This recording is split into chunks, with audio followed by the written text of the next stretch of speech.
So with that, friends, let's begin the first panel discussion of the day on the topic customer experience in real estate sales and marketing. Let me introduce the panel for this topic. The session will be chaired by Govind, co-founder and CEO, Insomniacs. With over 10 years of experience in real estate consulting to the leading real estate brands across India, Govind has specifically focused on helping realtors focus on efficiency and drive better ROI. Govind, a very warm welcome to you. And let me now introduce our eminent speakers in an alphabetical order. First of all, Alok Gupta, Director, Graphisads. He has over 15 years of experience and has brought in accountability and professionalism in all functions of the organizations working. He's connected with various associations like Entrepreneurs Organization, Roundtable, Indian Angel Network, CII, Young Indians, and PhD Chambers of Commerce. The next speaker for this discussion is Palak Dani. She's Chief Marketing Officer, Runwal Group. And with 20 years of experience in marketing, Palak is a seasoned professional who leads the marketing strategy and execution for Runwal Group. She has a proven track record of curating and implementing innovative campaigns that elevate brand awareness, drive consumer engagement, and generate revenue growth. Our next panel member is Rahul Bansal, co-founder and CEO, Propacity. He is passionate about building tech-enabled businesses in emerging markets, a real estate and technology enthusiast with a love for solving complex problems. Rahul is helping real estate professionals to scale faster. Our next and final member for this discussion is Smarajit Mishra, Head Marketing and Strategy, Residential, Brigade Group. Smarajit is a seasoned marketing professional with over 17 years of experience, and he has been leading the marketing and strategy verticals for Brigade residential projects. He is also core member of Catalyst, their digital transformation initiative focused on CX improvement. He has previously been associated with realty firms such as Lodha and Total Environment. So this is our panel, and Govind, I hand it over to you now. Thanks a lot, Sapna, for giving me the opportunity yet again and such a stellar panel. So, Alok, Palak, Smar, and Rahul, welcome all of you. I'm going to straight get started with my first question that I have for the panel today, and that's called the missing link. So, we all know, unlike any other industry, real estate is about quite a bit of customer journey. There are multiple touch points. My first question to you, largely to Palak and Samar, to begin with, is what are the touch points that we as real estate fraternity can end up elevating where the customer experience and the journey of the customer is concerned? What are the touch points where if you could just put out some missing link, some problem statement to initiate the conversation? I will take this up in terms of the first question. Hi, thank you. Thank you for inviting me on this panel. And it's a great afternoon and Mumbai is really, really hot. So coming back to your question, Govind, obviously there are various touch points when we talk about in terms of customer experience. Okay, I would not get into the regular touch points, which is maybe the digital platform and when they visit the site and the post position and all of those touch points. I think the missing link in all of these touch points is the intangible touch points that we actually, miss out on. Okay. We need to focus more on the intangible assets, where we can enhance our customer satisfaction, which will, I think, more and reputation, reliability, and trustworthiness for the brand. Okay. The moment we miss out on the intangible features of this, okay, I think we are losing out on the customer. And it is significantly important today because customers are sensitive in terms of a lot of other things other than your regular customer experience. So I think we need to focus on those feel-good factors and the intangibles of the customer experience. Yeah. I'll go deeper into the intangibles, but before that, Samar, over to you. What is your take on the same? Hi, Govind. Good afternoon, everyone. I completely agree with what Palak just mentioned, that a part of the CX is what you would actually now consider as maybe the default ones, like a nice site experience, a brilliantly, I would say, well-groomed staff, a very organized sales pitch, but it is actually the intangible. So, for example, how seamless has the entire maybe scheduling of the site visit been? Or actually, if you were to even look at it post site visit, how much of it actually reaches you on its own? I know you've done a lot of work on that part to automate a significant part of the journey, but that is where I would say the true differentiation lies, because I would say sales and marketing, the typical way was maybe to put out an ad, follow up with them, get them to the site, and then maybe just let things take its natural course. As marketeers, we would all like to control a longer part of the entire journey, and there are systems and tools which are available for us to curate it and standardize it. Because for many of us over here, the true challenge today is how do we put out an experience which is standardized at scale, so that no matter what, I might be meeting 1,000 walk-ins, all 1,000 of them should be privy to the same bit of I would say the key nuggets about the project, which influences their decision. I wouldn't want to leave it to anyone's maybe good judgment that whether they have communicated this part and also a focus to lie on the intangibles, the post-sales experience part of it, how seamlessly has entire bit been stitched, the handshake between your telecalling team and the sales team. All of those aspects also actually play a huge role in the overall customer experience, in my view. True. So it's totally true, and you have covered the intangibles pretty well. So I'll come back to Palak also on the same. But before that, Alok and Rahul, I'm going to come to you. You are on the other side of the narrative. The developer fraternity you have been serving for a very long time, and there are certain challenges that you have been addressing too as well. Alok, I will start with you in the North market, and Rahul, you cover the Western belt, and give me a little bit of an insight that what are the challenges that you have seen on the other side of the table. Hi, good afternoon, everyone. So one part of the introduction of mine missed that we are one of the largest advertising agencies working in the real estate segment. That's the reason I'm sitting here today with all of you. So great start and great question to begin with, Govind. From the other side or the other perspective that I bring to the table is that, and I often talk to real estate clients of our own and guide them on these, that, every client or every walk-in or, I'd say every consumer can be a future customer for any builder. So, how you treat your vendors, how you treat your own staff, and they are further treated, they further treat the clients. Those touch points are very sensitive, as Palak mentioned, the intangible aspect of the overall scheme of things. So today that is more important than the tangible one. Obviously, tangible today, no one really cares because it has to be in place. It is a given that, those things are obviously in place. But one of the very interesting things that we are seeing in the North, I don't know about the other markets, is that, the market is moving towards premiumization. It's no longer a basic or a very entry level focused segment. And the 40 to 50 lakhs today, which was entry level, gets sold within minutes, and the intangibles don't really play a bigger role.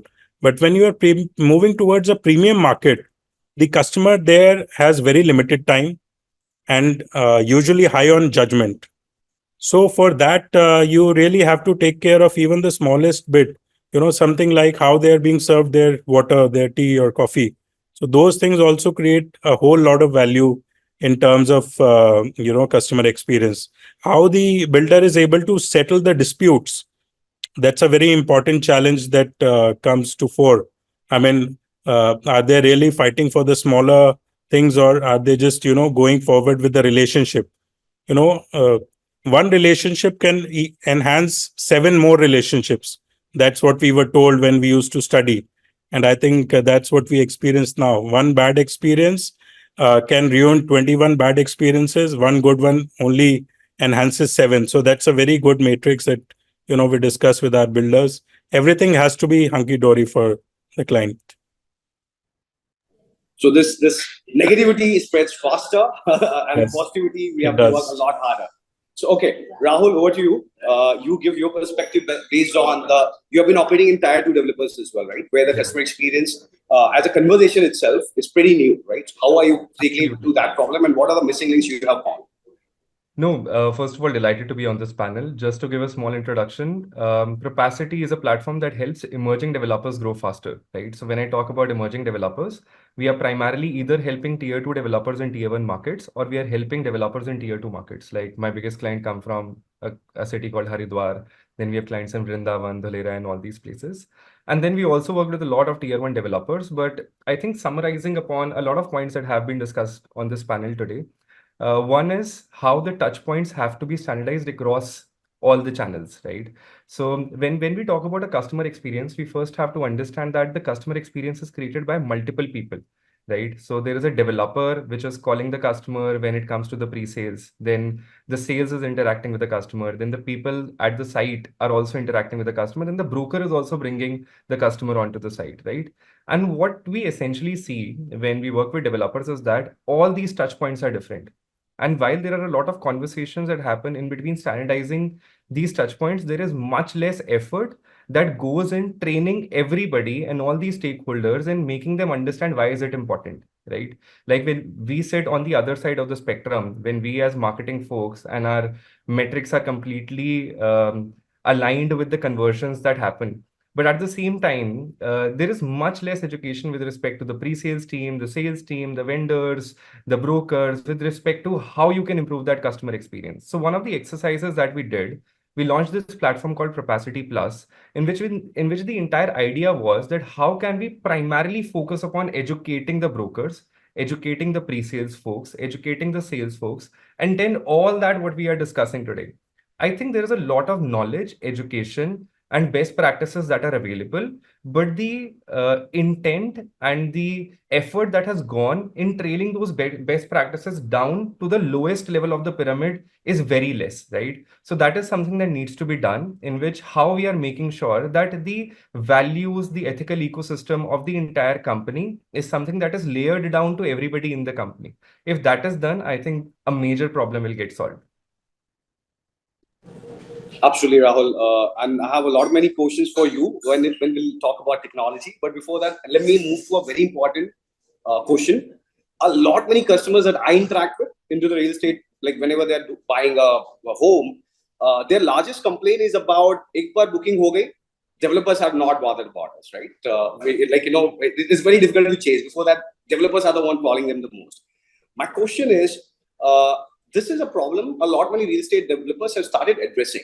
And I'm seeing, Summer is here where Brigade has made a good amount of moves in terms of the backward and forward integrations. Multiple developers are making the forward integration in form of facility management, putting it as part of the experience as well, because they believe that, as Alok mentioned, कि अच्छे काम के बारे में केवल 7 तक पहुंचेंगे, बुरा काम किस लो तक पहुंचेगा. Keeping that in mind, do we see a future that most of the larger developers will start moving towards owning the post-possession experiences by having their own team maintain or take care of the facility management offerings for the larger cycle after the possession as well? Do you see this trend is important? Do you see this trend will grow, or it is going to be case-to-case scenario? How do you look at this particular phenomena? Samar, I'll start with you on this one. Sure, it's a very pertinent point you bring up, Govind. And as a part of my, if I look at maybe the last 2.5, 3 years, one of the initiatives I was fortunate enough to be a part of was called Catalyze, which focused completely on the CX part of it. And at the outset, what we did was we did a complete bunch of FGDs with customers at different stages, be it at the initial part when the booking has just happened, people who have kind of maybe booked and are waiting to take position, and then people who have taken position and have been living there for the last maybe a year or two. So what you said, you just hit the nail on its head. One recurring trend that we would see is when you look at the overall CX, at the time of booking, it is at a high, then it drops, and then it stays low throughout the entire journey till maybe registration and just till almost about possession. Immediately post possession, the experience again shoots up because people are by and large happy with the product that they get. And one of the key differentiators, it's a no-brainer that if you want to actually differentiate, because RERA has leveled the playing field, And the true differentiator now will definitely come in through the softer aspects, the CX part of it, which is where we decided we broke it up into maybe 15, 16 different bite-sized challenges. And then we put out what is high impact, relatively lesser, I would say, on maybe effort. And we went about kind of addressing all of that. And to answer, I mean, the later part, what he said is how important is it to actually own the complete facility part of it? I would say, I mean, just taking a step forward, it is also about maybe the say the society, the community app, for example. So what we did was, while all developers do have their own estate management, the facility management team, which typically is there till the association, the ad hoc association comes forward and takes ownership. We have also developed our app, which we are rolling out across all of our projects, because we realized that the best feedback is actually right there for us to kind of dip into and take up. So that was one. Second is, it's a conscious call, because we develop large townships, right? So what happens is, typically you have sold out a phase, you have delivered, the later part is still maybe under approval, you're yet to come back. So the moment maybe the association or someone were to take over, maybe there are certain elements which they don't feel are relevant, so it would go off just in the interest of maintenance. So the overall quality, I would say, the maintenance of the project takes a hit at times. So it's a conscious effort always, that as long as you're part of the project in multiple phases, also try to do as much as possible so that you are continuing to remain within the project, and continue to kind of serve the project. And it's in its true glory. Because at the end of the day, your product is your best marketing tool. As long as that is maintained well, you are you have a happy set of customers, marketeer's job is half done. So those are the conscious efforts we have taken to kind of make sure that we stay invested in the project for the medium to long term. So in continuation with the same, I'll ask one more question. Last time we met in Goa, there was an interior company, like a whole interior setup was getting developed. I wanted to know, what's the traction? What's the trigger point? Do you really believe it is helping in retain the customers better, improve the customer satisfaction level? What's your take on that part? So absolutely. So that it was a fledgling business then. This was I think about a year back. So May or June is when we had met in Goa, and the business has scaled up quite a bit. And in terms of hiring, recruitments, that was the team which has actually added the most. If I look back in the entire organization 1 year down the line, that is the team which has grown the most. Customers have also kind of, because a developer also is in a unique position to control a larger chunk of the value chain. All your interior companies can only come into the fray once a registration is done, the handover is done. But if you have your own team which is servicing these requirements, you can kind of actually hit the ground running maybe 6 months before possession. So the entire pitch becomes that as your home gets delivered, you get it along with interiors, which is something which many customers have really warmed up to the idea. And the other part also is, it's not a one-off incident, because it's in our interest to make sure customers are happy so that the word of mouth spreads. And it's today, you know, that be it your Telegram groups or a WhatsApp group, it's just one message that is required to dent your reputation. So which is where, since we are heavily invested into the manpower, the technology, so making sure a right quality gets delivered is a primary focus for us, as compared to maybe any individual retail operator who might be out there, and for them it is just one project. Over here we have lent the Brigade name onto the entire offering, and hence it has to be of a certain quality. So it's a win for us. It's definitely a win for the customer, because they see the value in kind of you directly save on 3 months at least to make it usable, be it for renting, end use purpose. You say straight away shave off 3 months from the entire time to move in for a project. So it has really scaled up, Govind. Super. So Palak, I'll move to you on this one. With Runwal Group, I believe the scale is just getting bigger and bigger with time. Do you see in foreseeable future where Runwal Group also would love to enter into this kind of a domain? What's your take overall, looking forward to the 5 years journey? So 5 days running, I think we're talking about the FM thing, or we're talking about the interior? The post-possession customer experience part, where the FM gets in part of the whole experience. So basically, I think on a pilot basis, within the company, we've also initiated this interior bit, for one of our projects. Okay. Okay. So that's currently a pilot project that is going on. But I think overall, as an industry perspective, it's an absolutely to-do thing, when you maintain your post-production parameters right, because when you are selling an apartment which is worth millions and you're not able to provide, a happy lifestyle or a feel-good factor or healthy living lifestyle to your customers, it's highly not so great for your brand, and you are also risking to lose those customers and their loyalty. Plus, you are inviting negative publicity. So only I think by controlling this post-possession offerings, maybe whether it is facilities, maybe it is furnitures or XYZ, maybe it is good CRM or, everything right from your customer experience, like we were talking earlier. Okay. If you're not able to control that post possession offering, then the developer needs to then think through, because to get once the right customer, that customer will by default come to you next time if the experience is better, in terms of everything, all touch points, whether to make his home in terms of interiors or to maintain his building, etc. So I think it's just a matter of time, but most of the developers will have to get into this game. Super. I'm looking forward to that. And Alok and Rahul, do you want to pitch in here, or should I move to the next favorite portion of mine? Alok, you're on mute. Yeah, so I'd just like to pitch in. It's not an easy task for developers, as I foresee. Moving from a product to a product plus service offering, and that to in an industry which is very hard to please industry. I mean, facility management is, I'd say, one of the most difficult jobs for any real estate player to take up, because when you sell real estate, you are on the other side of table, and when you are in the facility management business, and that's a very different domain. So yeah, those who have long-term vision to go ahead, they are definitely going ahead with forward or backward integration, as Smarajit mentioned. I'm very happy to note that they are also offering the interior services.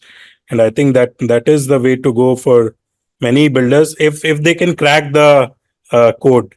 Otherwise, many of the builders we see up north, they are collaborating with the best of the facility management offerers and going well. So it completely depends on the long-term vision of the builder, how they're going about it. Great. Rahul, you want to pitch in?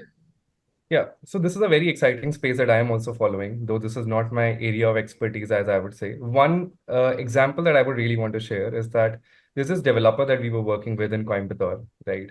And this developer is not the topmost developer in that market. And with better facility management and interiors, they were able to charge a 2x premium on their property, right? And I think this is also a huge space.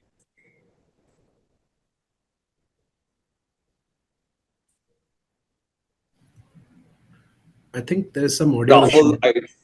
I believe there's some issue, Rahul, at your network. Yeah. So in the meanwhile, let me move to the next question. Actually, it was directed for Rahul, but then Samar or Palak, you can start with, and then I will get Rahul on my side. So next question is my favorite, where all do you really believe that with the help of technology, we are able to automate or aid these experiences in a more efficient manner than whatever that we are dealing today? So the touch points that I believe that, I've been following myself, I would love to hear your take, would be how the community management apps, the customer apps are being done. The broker platforms are being integrated, right? There is workflow automations overall, as we talked about the intangibles. And there's a lot much happening on the AI front as well. So this next round, we're going to be spending a little bit of time. And I believe, Rahul, you're back. I hope you heard the question, because this was a question I was directly coming to you to begin with. Samar, you get started, and then Rahul, you follow it. I think Rahul or Palak should start. I've been going first last couple of times. Rahul, you get started on this one. Sure. I think this is definitely something that I would want to take up first. Sure. See, this is that one problem that I really want to solve at large. I genuinely think there is a massive dearth of people trying to solve for knowledge, community, as well as technology in real estate. And that is the one agenda that we are trying to solve for with this new product that we have launched called Propacity Plus. What we are trying to build, think of it like an Unacademy or a physics wala for real estate. We are trying to bring all the people, all the topmost mentors all across the country at a very dirt cheap price to brokers, pre-sales folks, sales folks, developers all across the country. Primarily, the developers and the brokers that I serve come from emerging markets. So all the conversation that we are having on this panel right now are all science, physics, chemistry to them. So they don't understand any bit of what we are discussing today. So when you get into this entire ecosystem, we realized one thing, that the real estate professionals, real estate brokers are very lonely, right? This is that one particular industry in which even if you have some insight, you do not want to share with the other person because you're sitting in the same market. And if you have some unique insight, you want to guardrail it, right? The other part is there is a lot of conversations happening around technology, a lot of conversations happening around AI, but these are conversations or these are problems that are which are amazing to solve, but there are lot many problems on ground which need to solve with, hey, can I communicate clearly in their language, build a relationship and go to them and say that, boss, you are struggling. First, making them aware about the problem. Second, we are there for you, creating a relationship of trust. And third, telling them that we will solve it for you the way you want to solve it for yourself, right? So how can you create a linguistic platform, multilinguistic platform, create training videos in Telugu, Marathi, Haryanvi, multiple other ways, bring the best of the best people, and create a community where brokers understand that, hey, we really want to create a better customer experience. I'll give you a small example. We did a NPS rating score with one of the developers in Haridwar, and we realized that 80% of all closures are happening via brokers, which is no surprise. Majority of the conversions across real estate happens via brokers. But the NPS score of the direct sales team was 3 times better than the brokers, right? Now, what happens is that as soon as the sale is done, the customer experience moves from the broker to the developer, and then it is absolutely goes bonkers. Now, this customer experience that has been created by the broker is trailing down to the developer, which is now harming the developer's reputation. And now the developer is in a suit. So what we realize is that broker बनना बहुत आसान है, सही broker बनना बहुत मुश्किल है, और सही experience create करना बहुत मुश्किल है. और उसके लिए एक बहुत simple platform चाहिए that can simply solve for experience, community, knowledge, and trust. So that is exactly what we are trying to do with the broker app that we have launched. Second, I'll just take another 30 seconds and I'll close. We also realized that the technology that we want to implement with respect to empowering the brokers, empowering the customer, the implementation of those technology products cannot be too long. Like, I cannot pitch to a developer saying that, hey, I want to solve for your customer experience with this entire ecosystem that I have built, but I will take XYZ amount of months and years. So we tried to make sure that how can we create the simplicity of an Excel sheet and the functionality of a Salesforce combined into an ecosystem. So then we launched the Propacity platform, which integrates the customers, brokers, as well as the developer into one single platform, and it is implemented in 48 hours into the ecosystem. So what we are trying to solve is that, hey, this is one ICP. I am not catering to the DLFs, Brigades, Runwals of the world, but how can I create the next Brigade, DLFs, and Runwals by enabling them with 10% or 20% of that you use within 48 hours? So that is what the entire idea is. I think that one step can lead to a massive change across the next 100 cities that are going to come in India. True. So, superb, Rahul, I'm going to ask a few more questions in my next round that I have. But on this one, Palak, over to you. What's your take? And specifically with regards to the automations, if you could touch upon a little bit. So I think, like Rahul said, the tact is also very, very important in real estate, right? For anything and everything, and especially in marketing, everybody knows that how important is that, because we're always running short of timelines. Especially in this kind of a product where, if he's talking about the smaller tier 2 developers, for them to first experience it, that how does it work? So that is why the TAT is important.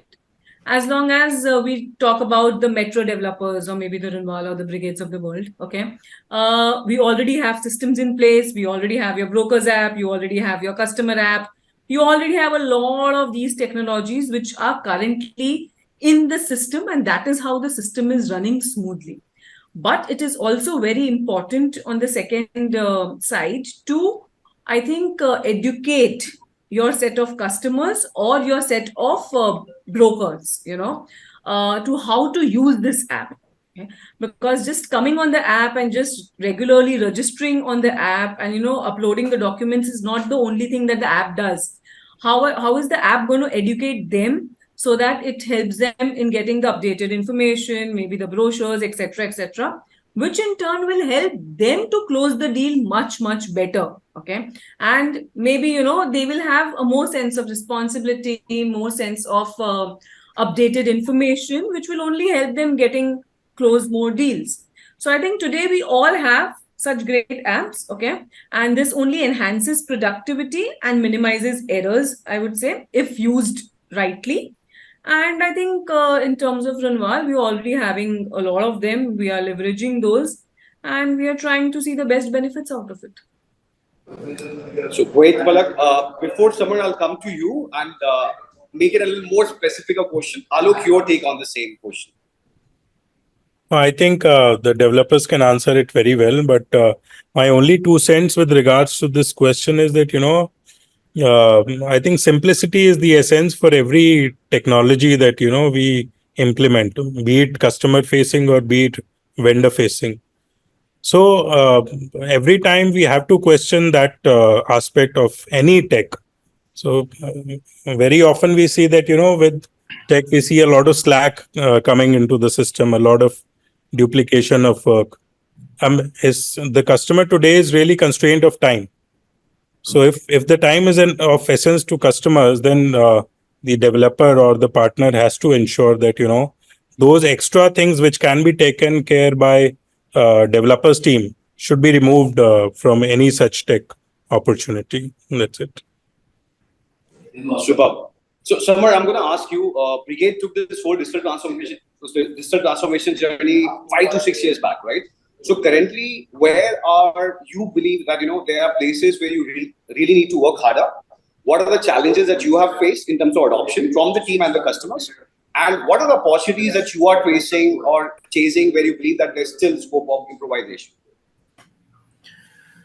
So there's a lot of the journey that we have traversed, and there's a huge amount of learning which we have kind of picked up along the way, and still there's a long way to go. And I would say we are maybe midway through the journey of where we would like to be. We have taken some large strides in certain aspects, and we invested heavily into bringing in a technology partner who deployed a large team on site, which was working with me and our IT team to kind of implement. We brought in some process consultants again from a Big Four who work with us within our premises to kind of actually look at what all are the maybe inefficiencies which exist and how do we iron those creases out. And the biggest challenges, if I were to zoom out and look at maybe this journey of the last, say, 3 years specifically, which I was a part of as part of this Catalyze project, is the challenges are at a high level too, just limited to 2 of them. One is the inertia which is there. Inertia, I think Rahul spoke about it, even Palak was alluding to it about how do we educate people. Alok spoke about the importance of having it a very simple, because everything, the real battle that we are always grappling with is inertia. Same for, if I were to pick up the example, you spoke about how have we used a broker platform or a community app. Now, every society resident already is familiar with the community app. They feel mera window idhar hai. This is where I see my ad. This is where I go to for accepting an entry. The moment I tinker with it through a new interface, there is a resistance which comes in. There is okay, this is maybe the seamlessness with which I was accustomed to. Mujhe 2 click mein udhar pahunchna, now it takes 3 clicks. So there is a certain inertia which has come in, and you have to kind of overcome that. Same for a broker app. Now, all of us, all large developers will have their own broker app, but think of it from a feet on street of a broker perspective. On his screen, he will have to maybe have 10 different apps to log in the same lead for 10 different, as compared to earlier, he would maybe put everyone in BCC and shoot out one mail, and then the lead is registered.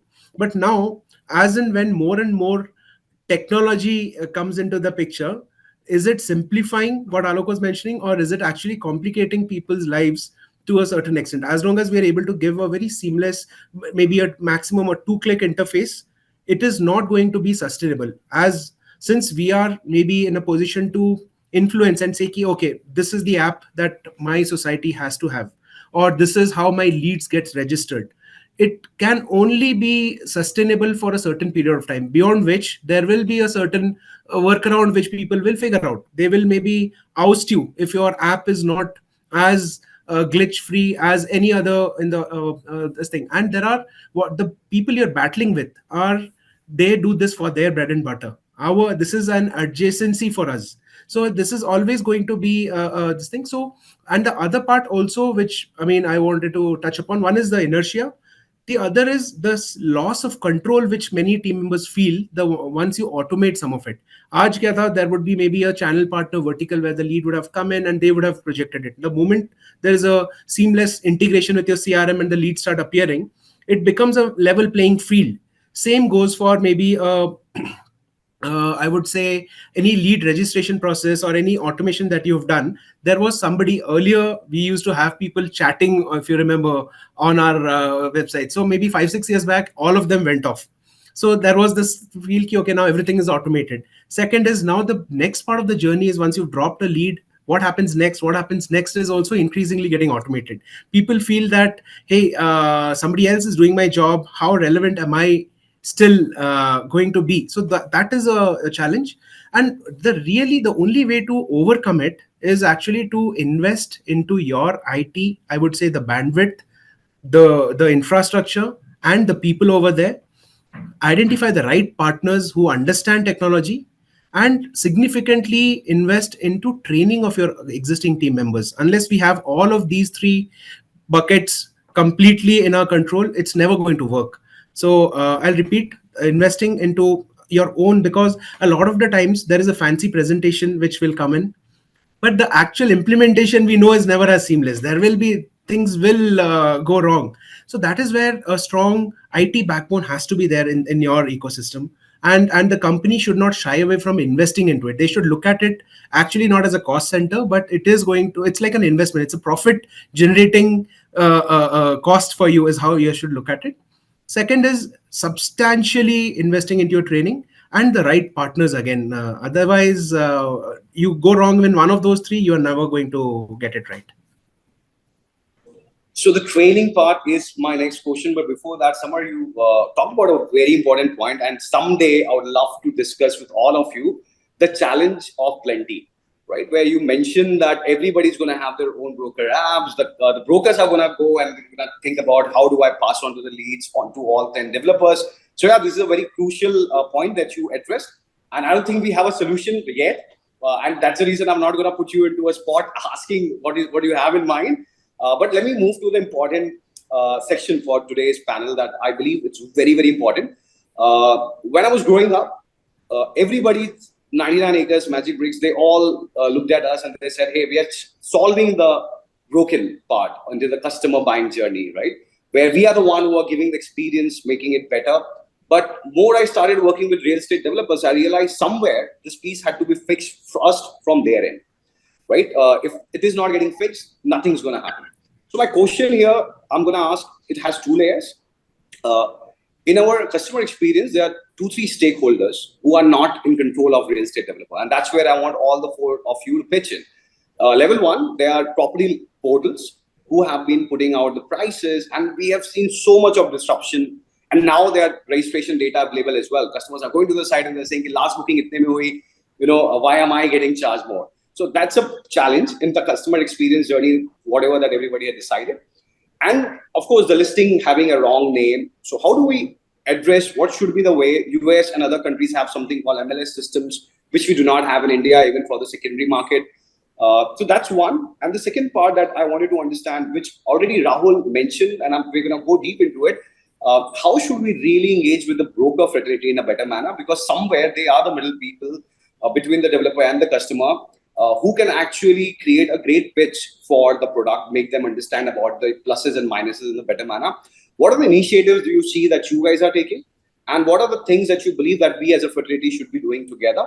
And on this one, I would love, Alok, you start with from on the other side of the perspective, and then Palak and Rahul, and then Samar on this one. Yeah, thanks. So, see, in terms of data control, when you're talking about third-party apps or third-party portals, I think we still have some way to cover. I don't know whether in future it'll be covered under ERA or wherein the builders can actually get hold of control of this data or their own postings. But as of now, I don't think so there is any immediate solution, because you have n number of brokers and anyone can post any single property and that property gets listed. I mean, today I can post any property at any rate, and that is open to all. So it's very hard to control that data. See, in terms of training of brokers, or training of the people who are selling the real estate. So yeah, they are an important aspect of the overall scheme of things. But again, if I would have been a developer and I would have been in their shoes, I think they are important. But more important than the broker is actual customer experience, which we are talking about today. If today a developer is already sitting on a 10,000 plus inventory, wherein the people have moved to their homes and are already living in those projects, then those 10,000 customers are a huge customer base for any developer to leverage going ahead. I mean, brokers are there to sell the property. They're not there to offer the experience. You can enhance their education levels so that the experience becomes much better. But then again, the community or the thought process is such that they will not be thinking for a longer term. उनका काम है माल बेचना, commission लेना, आगे बढ़ना, दूसरे project पे लगना.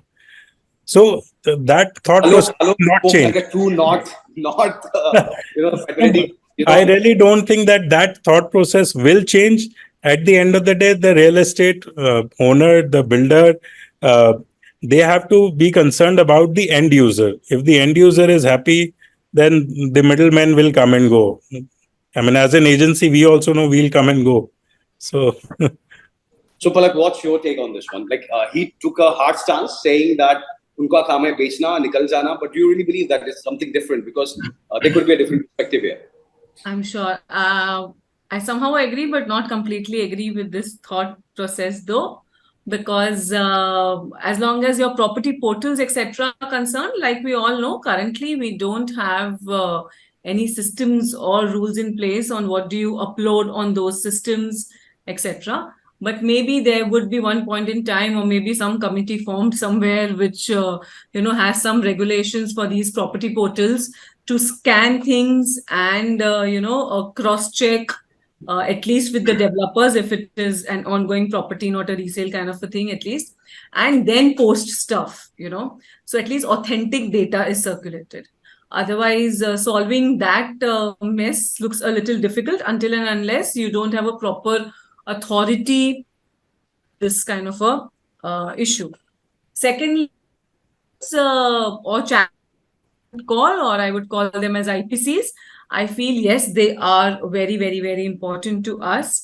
Yes, one portion of it is definitely brokerage, but I would still consider them as, if nothing but 60-70% of your revenues that come are from channel partners and your IPCs, etc.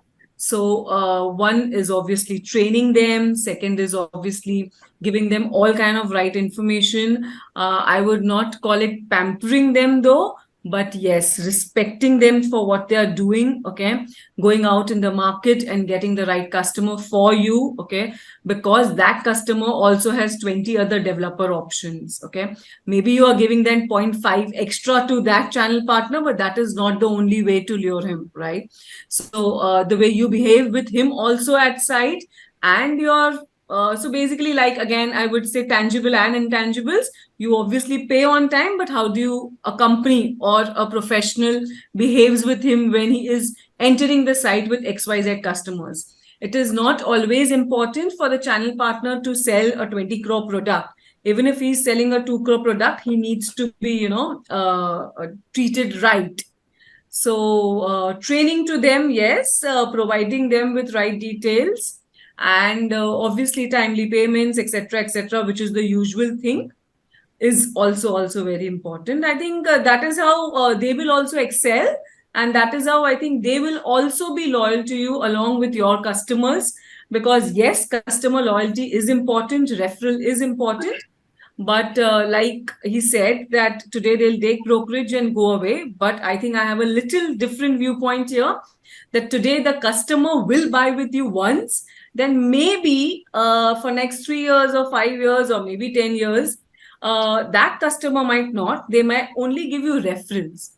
Wherein if you are treating the right way to your channel partners, okay, your business is definitely recurring because they are the ones who are your eyes and mouth in the market. So that's about it. Very well spoken, Palak. And Samar, I'll get to you. Rahul, I'll have some specific question in detailing. But before that, Samar, let's hear you out. So I actually agree completely with Palak, because initially, say, marketeers would think of channel partners as someone who's coming in and eating into their share of business. And but if you were to actually think about it, any effort that goes into at a brand level, at a marketing level, it has a ripple effect on all possible verticals, be it NRI, be it your channel partners, be it your existing customers who are making a loyalty purchase or referring someone, and of course your direct part of it.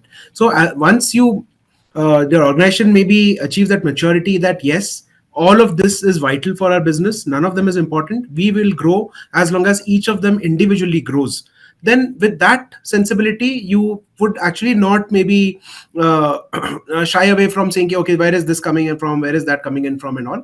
Having said that, there is a lot of, I would say, maybe the RCP, the retail channel partner part of it. Sometimes there would be stray incidents of maybe mis-selling happening or undercoating or passbacks and all, which does affect the customer experience to a very large extent. So it's about how you are able to maybe tackle that, and it again comes back to your policies, or how actively your team is scouting what is available online, because a lot of times they will also go through it as a normal customer would typically search, that I've gone to a portal and suddenly a property is being under quoted there, the 1 CR property being quoted as 75 lakhs, and then you figure out and you have to pull them up.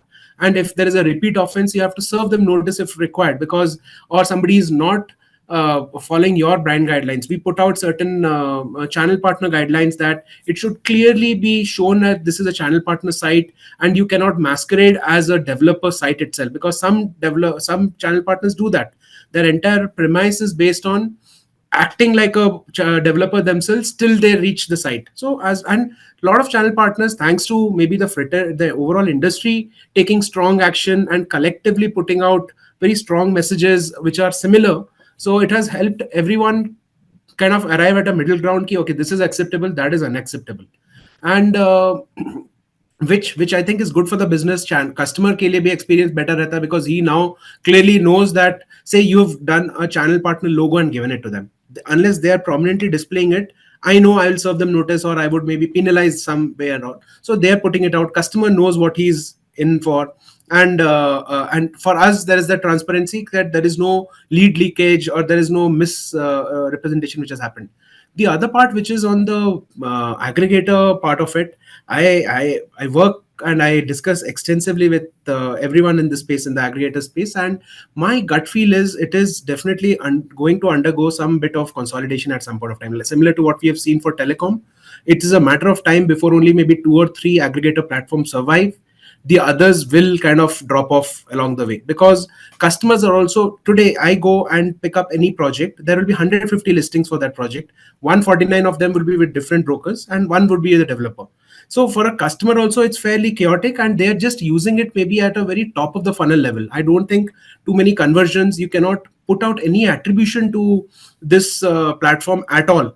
And it's only a matter of time where people will start, and they're also pivoting. Honestly, I would say they are really pivoting. They are getting into adjacencies, services. They are coming into the channel partner business themselves, getting into site visit models, because they are also feeling the pinch that gone are the days people are just, there are 5 platforms, I drop a lead on 5 and then I wait for things to, and they have also really squeezed hard on the monetizing it from existing customers. You won't get maybe that many leads free of cost. So which is where you would see the true percentage of paying customers is actually reducing day by day. There are, you might have also heard some large companies, I mean large names in this space, hiring off or shutting down complete verticals by themselves, which is also happening. And these are all trends to show that maybe we are in that midst where another 3 to 4 years, not more than 3 portals will survive, is what my gut feel is.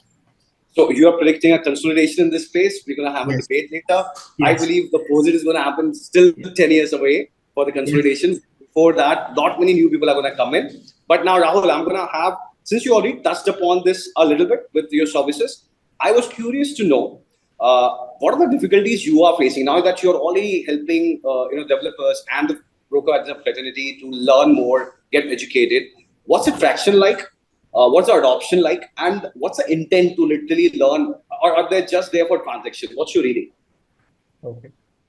So I think the panel just got super exciting. There are so many contradicting and conflicting opinions, and I was writing so many notes that I want to touch upon. First of all, I have um, a strong opinion with respect to the broker integration with respect to real estate.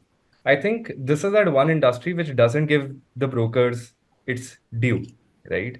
Like if you look at all the other mature industries all across the country, like if you look at the software industry, like your Salesforce is distributed via its broker, telecom is distributed via its broker. Even if you look at the entire private equity venture capital industry, right, it is distributed via investment bankers. If you look at the entire any industry, if you look at the FMCG industry, like you look at Unilever, then the Nestle's of the world, I don't think the CEO of Nestle will ever come and say that, hey, distributors don't matter, right? So, and the point is that I hate how we oscillate, right? When the markets are great, then brokers are bad. When the markets are not great, brokers are great, right? So I think we need to have a very clear stance upon whether brokers are great or whether brokers are not. Don't oscillate, right? So that is number one. Second, I think in any market, brokers are still contributing more than 50% to your sales, and that is something that every tier one developer or a tier 1.5, tier 2 developer would agree to. So we should ideally be investing more of our efforts and energy in leveling them up and in like Summer said, placing checks with respect to who are the brokers that you want to interact with and who are the set of brokers that you don't want to interact with. Like I always understand that you create a better brand by saying no to people than saying yes to people, right? So you create a cohort of brokers which are contributing more and then say no to a lot of brokers which are not contributing so that you can create an anchor of best practices. That can also happen. And there is this one framework that is that we use a lot when we are empowering developers or when we are empowering brokers. Like somebody mentioned about pivoting, right? So you absolutely right. Startups like us or companies like us continuously pivot unless and until we reach onto that one part. I think in our 3.5 journey of building Propacity, we are now reaching that part where we are able to find our anchor. We call this framework called the NRIs framework, right? What is NRIs? So N is niche, R is reach, I is innovation, and S is system, right? So we started as a company which used to say that, hey, we are for all sizes everywhere. We don't say that. We say that we have our own niche. We, in that own niche or identifying our ICP, we have our own reach channels that, okay, we are only catering to these set of developers or only catering to these set of brokers.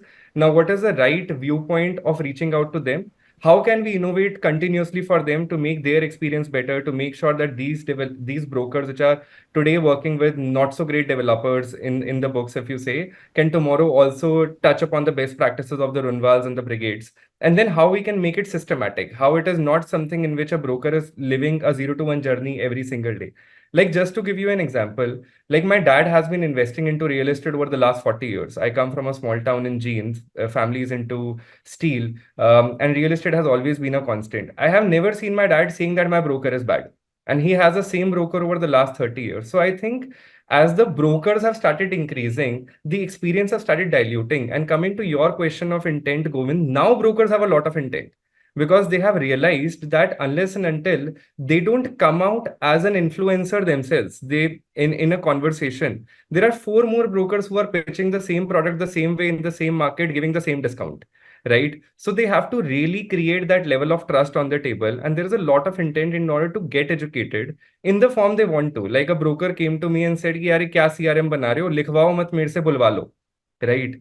And then we created this entire small feature. Ki, can we help a broker writing down using conversational AI in which the broker can just say, "Ye lead kharab hai," and then it comes as a note, right? So that makes the broker's life so easy. And now when we were creating this entire platform of Propacity Plus, then we said that, hey, how can we make their life easy? So a lot of brokers, when we used to go on the platform, say, sir, aap English mein baat kyun kar rahe ho?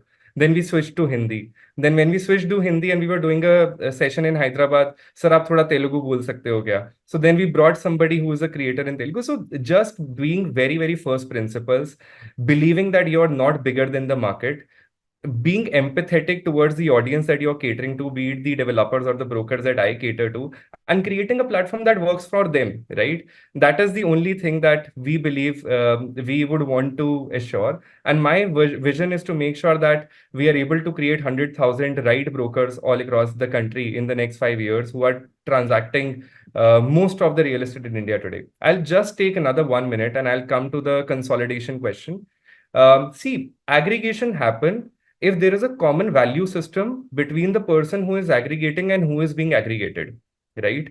Majority of the time, if you look at the aggregator products all across the country, I won't name any of them. They are not real estate businesses, they are franchise businesses. वो अपनी franchise बेच रहे हैं, ठीक है? So they are primarily just using a big brand, which is ideally from the US, and they are just going out and say कि आप trust buy कर लो because we are a US based brand, आप हमारी franchise ले लो. But there is no common value system. Like even if you place two of the same franchise in the same room and say, hey, tell me what is a value system that has been taught to you, they would say nothing, right? So I absolutely agree with what Samar said, that there is going to be a massive consolidation when it comes to these aggregators, and the aggregators which will have a common value system which trails down to the last person in the entire value chain is going to win, right? So we are taking baby steps in that entire journey by making sure that we identify the right ICP and we are able to create a solid mix of niche, reach, innovation, and system, and put a better punch in winning. Super, Rahul. Quite insightful. And the voice part that you mentioned, the other day I was reading about this, that one of the worst innovation that happened to our generation is mouse, right? Because of mouse, everything was click-based, and because of that, every user interface was first click-based basis, right? And imagine, and we totally skipped the whole generation where we could have leveraged voice to do everything. And now, maybe because of the whole AI play, there's an opportunity. Let's try to make the best out of it. And I'm running short of time. Sapna is going to kill me. So I'm going to come to my last important question. So I have a theory. Please tell me how wrong am I, right? My theory says 5 years down the line, all the real estate developers competing for the consolidation in their space. We talked about aggregator consolidation. I'm talking about real estate consolidation, where one developer is going to go to the other city, and that has already started. The future is not going to be about quality. It is not going to be about timely delivery conversation. It is not going to be about anything else but customer experience. So those who are able to triumph with customer experience are going to win the battle, win the velocity from the customer in terms of the bookings. How wrong am I is the question thrown to all of you. And, Palak, I'll go with you to begin with. And if I'm wrong, then why am I wrong is a perspective that I'd love to have. Hi, so I would not comment whether you are wrong or you are not wrong, but definitely this is not happening in next 5 years for sure, or maybe for that matter in this decade itself. So nothing for next 10 years. So see, I personally feel I don't foresee this, very soon. And in India, at least, yes, customer experience is important overall in real estate, but in India, your real estate purchase, okay, typically, other than the 2% on the top of the pyramid, okay, who purchases real estate every 2 years, 3 years, or max 5 years, the remaining 98% people purchase real estate only maybe once in their lifetime, okay, and that is like one of their biggest purchase, okay. So how much ever best customer experience I think that you give, even as a diamond, as a return gift, but still you will have people who will obviously look into quality of the product, trustworthiness of the developer. Pricing will always play an important role, okay. No doubt your customer experience and your other touch points and the way you speak and you treat the customer will affect, okay, I wouldn't say no. But, and I will not say that you are right or wrong at this juncture, but I don't think pricing and quality as a main parameter to close a deal in real estate will change at least for next 1 decade. So I don't see that. So Palak has taken a diplomatic stance while crushing my thought process totally, but I appreciate it. The idea is quality and timely delivery will become a standard to all. From that perspective is the question. So Rahul, on this one, I'll go to you for the next. See, if you go to a restaurant, even if the ambience is amazing, the server is also amazing, the table is also great, the food has to be amazing.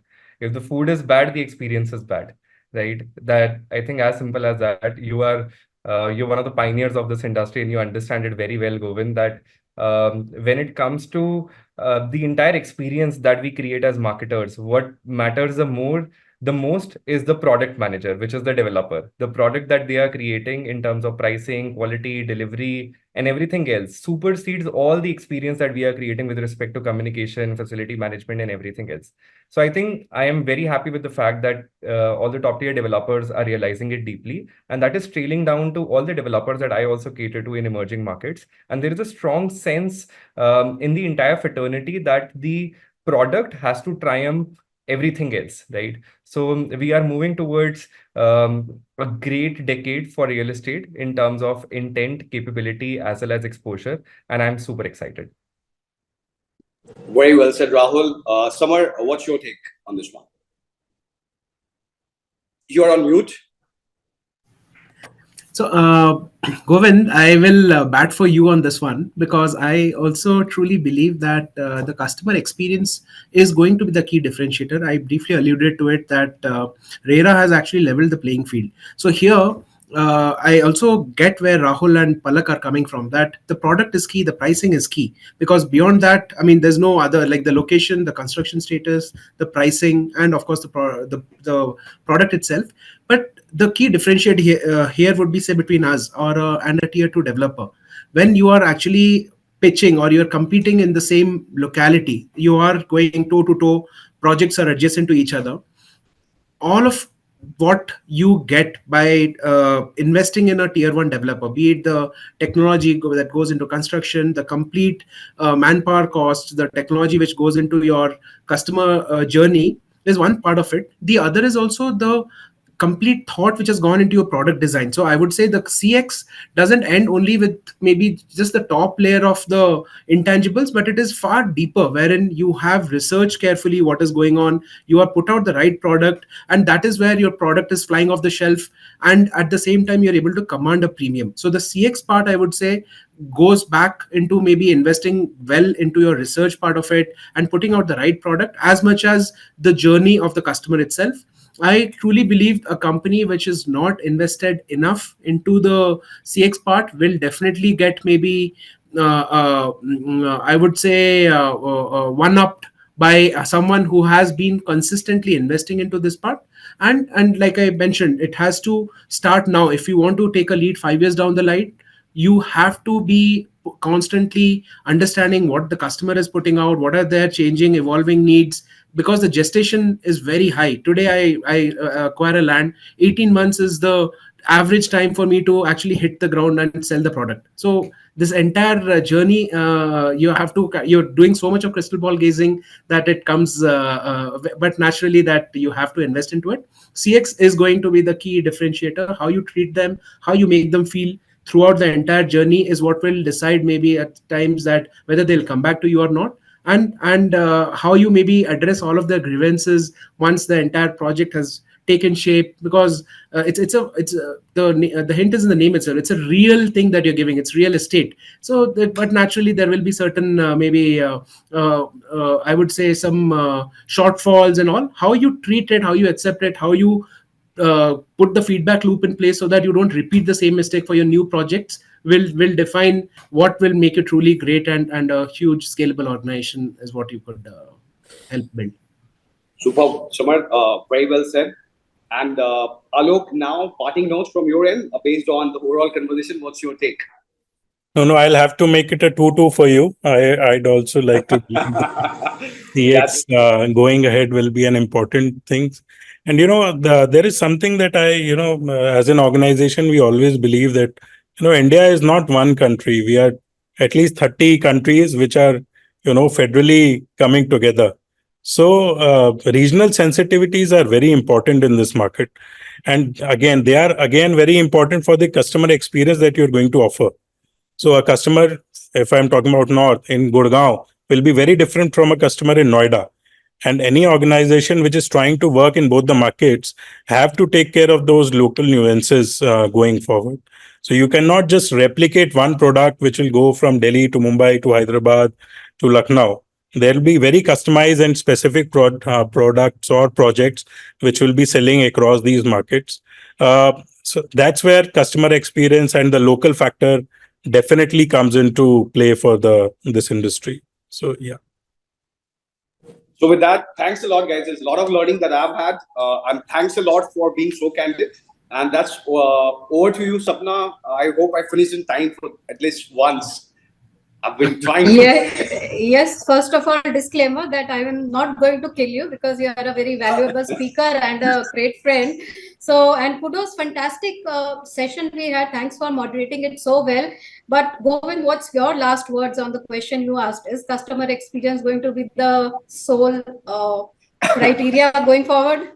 So the intensity with which I asked the question, everybody got the gist. I truly believe that quality and timely delivery are now going to go at par. Everybody has understood the basic hygiene and mandates. So the real fight, which is already starting and shaping up, at least in the Bombay market, the way we are facing, even in Bangalore, a little bit that we have faced, people are really getting attracted to the people who are serving the customers well, taking care of them.